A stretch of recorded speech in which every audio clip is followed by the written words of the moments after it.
అందరికీ నమస్కారం. పల్లవి కథల ప్రపంచం ఛానల్కి స్వాగతం. ఈరోజు ఎపిసోడ్ ముడిపడిన బంధం పార్ట్ 16. ఈ స్టోరీ కనుక మీకు నచ్చినట్లయితే ప్లీజ్ లైక్ చేయండి, సబ్స్క్రైబ్ చేసుకోండి. మీ విలువైన అభిప్రాయాలను కామెంట్ రూపంలో తెలియచేయండి. ఇక స్టోరీ లోపలికి వెళ్ళిపోదాం. విరాట్ మాటలకు షాక్తో బిగుసుకుపోయి చూస్తున్న గీతని కదుపుతూ వెళ్ళి టిఫిన్ వడ్డించు అని గట్టిగా గదిమేసరికి గీత ఒక్క పరుగున డైనింగ్ టేబుల్ దగ్గరికి వెళ్తుంది. శాలిని వెళ్ళి పద్మావతి గారిని హక్ చేసుకొని హాయ్ అమ్మమ్మ అంటుంది. పద్మావతి గారు చిరాకుగా ఈ డ్రెస్ ఏంటి శాలిని, కొంచెం మంచి డ్రెస్ వేసుకోవచ్చు కదా అంటారు. అమ్మమ్మ ఫారిన్లో ఇలాంటి డ్రెస్లే వేసుకోవాలి, చుడిదార్ వేసుకుంటే వింతగా చూస్తారు అంటుంది. శాంతి గారు ముందుకు వచ్చి ఇది ఫారిన్ కాదు కదా శాలిని, ఇక్కడ ఇలాంటివి వేసుకుంటే వింతగా చూస్తారు, అప్పుడప్పుడు కుక్కలు కూడా వెంటపడతాయి, వెళ్ళి డ్రెస్ చేంజ్ చేసుకొని రాపో అంటారు శాలిని గారు. ఆ మాటకి శాలిని ఏడుపు మొహం పెట్టి భవానీ వైపు చూడగానే భవానీ ముందుకు వచ్చి ఏంటి వదిన అలా అంటావు, పాపం నా బేబీ జర్నీ చేసి వచ్చింది ఇప్పుడే కదా, కొంచెం సేపు రెస్ట్ తీసుకొనివ్వండి అని శాలిని తీసుకొని లోపలికి వెళ్తుంది.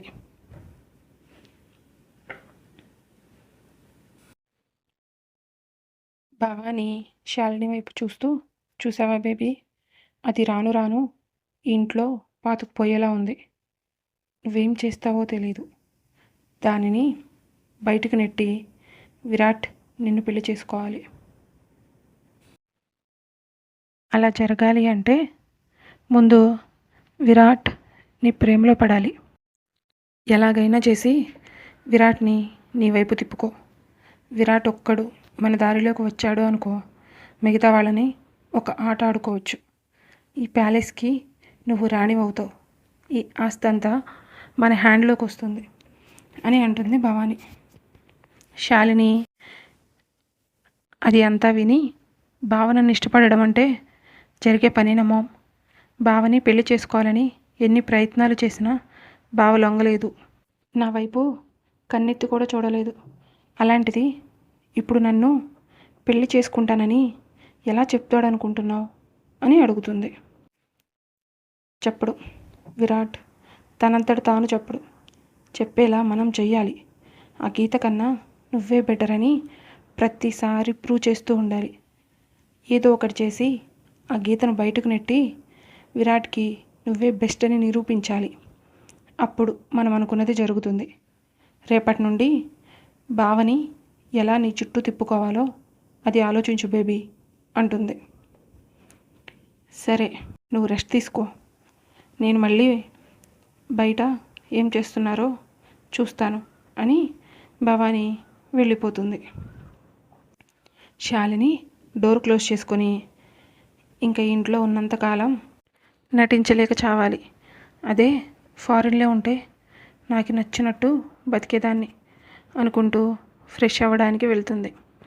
గీత విరాట్కి టిఫిన్ వడ్డించి రోజులానే కాలేజీకి వెళ్ళడానికి రెడీ అయి మంగకి చెప్పి వెళ్తుంది. గీత వెళ్ళేసరికి ఇంకా సంధ్య మధు రాకపోవడంతో అక్కడే వెయిట్ చేస్తూ ఉంటుంది.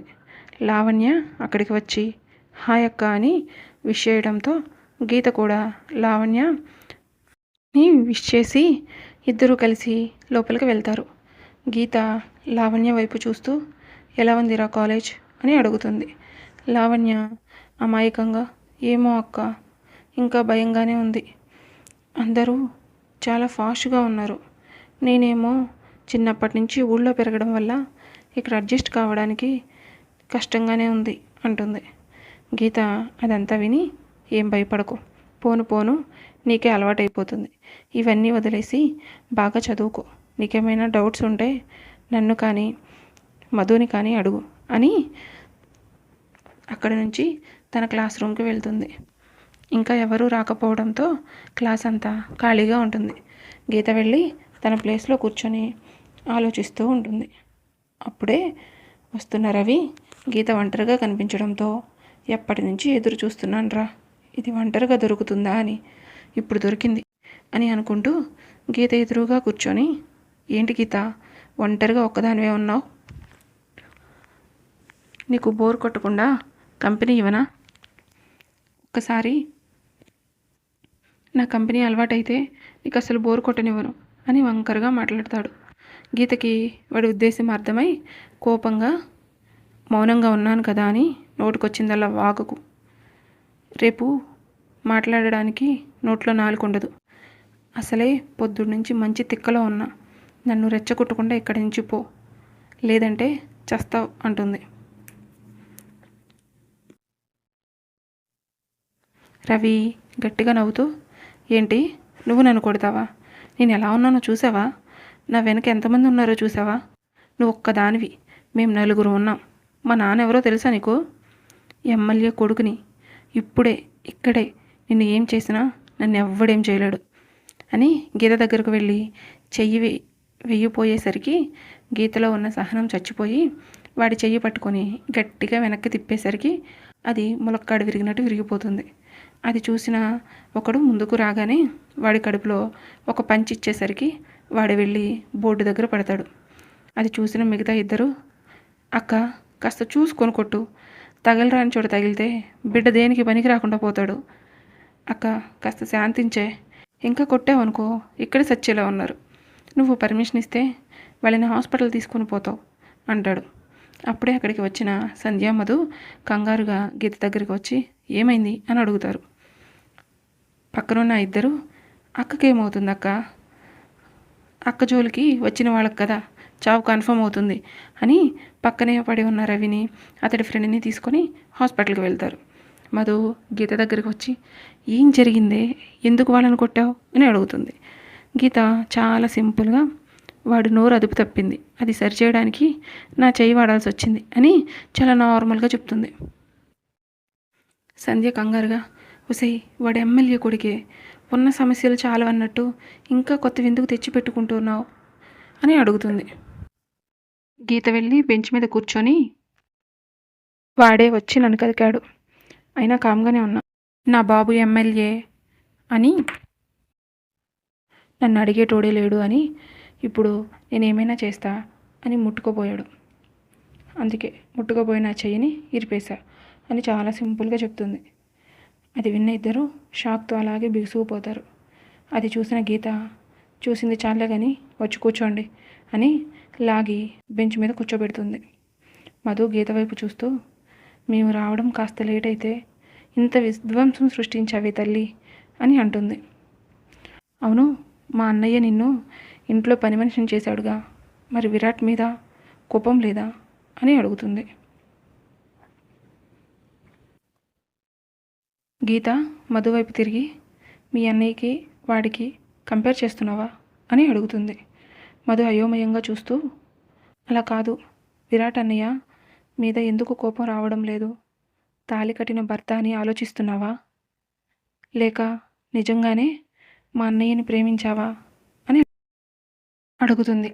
గీత చిన్న చిరునవ్వుతో, నా జీవితంలో పెళ్ళి అనే కాన్సెప్ట్ లేదు, మరి ప్రేమ ఎక్కడి నుంచి వస్తుంది, మీ అన్న ఏం చేసినా ఎన్ని అన్నా మౌనంగా ఉండడానికి గల కారణం అతని క్యారెక్టర్. ఫస్ట్ మా డాడీతో మాట్లాడినప్పుడు నక్షత్ర అంటే నాకు ఇష్టం, నక్షత్రకి కూడా నేను నచ్చితే పెళ్లి చేసుకుంటాను, తన అభిప్రాయం కూడా కనుక్కోండి, ఒకవేళ తనకి నేను నచ్చకపోతే ఈ పెళ్ళి ఆపేద్దాం, తన ఇష్టం లేకుండా ఏం చేయొద్దు అని ఖచ్చితంగా చెప్పాడు. అయినా మా డాడీ అవి పట్టించుకోలేదు. ప్రేమించిన అమ్మాయిని పెళ్లి చేసుకున్న ఆనందంలో ముసుగు తీసిన అతనికి అక్కడ నేను కనిపించాను. ఆ క్షణం ఆ బాధలో 2 పీకాడు, కానీ ఆ తర్వాత అతను ఒక్కసారి కూడా నా మీద చేయి చేసుకోలేదు. నేను ఇంత చేసినా నా మీద పగ తీర్చుకోవడానికి ఎలాంటి ప్రయత్నం చేయలేదు. తాళి కట్టాను కదా అన్న హక్కుతో నేను నన్ను ఏ రోజు ముట్టుకోలేదు. నన్ను ఒక మేడ్లా చూసినా నా ఆత్మాభిమానానికి దెబ్బ తగిలేలా ఎప్పుడూ ప్రవర్తించలేదు. అంతెందుకు, నాకు విడాకులు ఇచ్చి మా అక్కని పెళ్లి చేసుకుంటా అని చెప్పొచ్చు. కానీ తాళి కట్టింది నాకు అని తెలిసినప్పటి నుంచి మా అక్కతో మాట్లాడడానికి కూడా కనీసం ట్రై చేయలేదు. నిజం చెప్పాలంటే మీ అన్నయ్యకి అన్యాయం చేసింది నేను. అలాంటప్పుడు అతను ఎలాంటి పనిష్మెంట్ ఇచ్చినా ఆనందంగా తీసుకుంటాను. ఇంకా కోపం ఎందుకు వస్తుంది అని అడుగుతుంది. మధు ఆశ్చర్యంగా చూస్తూ, మా అన్నయ్యని ఇంత బాగా అర్థం చేసుకున్నావు, మరి ఎందుకు వాడి జీవితంలో నుండి వెళ్ళిపోవాలి అనుకుంటున్నావు? కొంచెం ఓపిక పడితే వాడు నిన్ను భారీగా యాక్సెప్ట్ చేస్తాడు కదా అని అడుగుతుంది.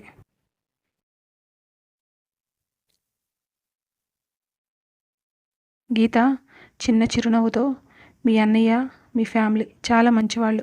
మీ అన్నయ్య లైఫ్లోకి మంచి అమ్మాయి వస్తుంది. మా అక్క ప్రాబ్లం సాల్వ్ అయ్యగానే నేను మీ ఇంట్లోంచి వెళ్ళిపోవాలి.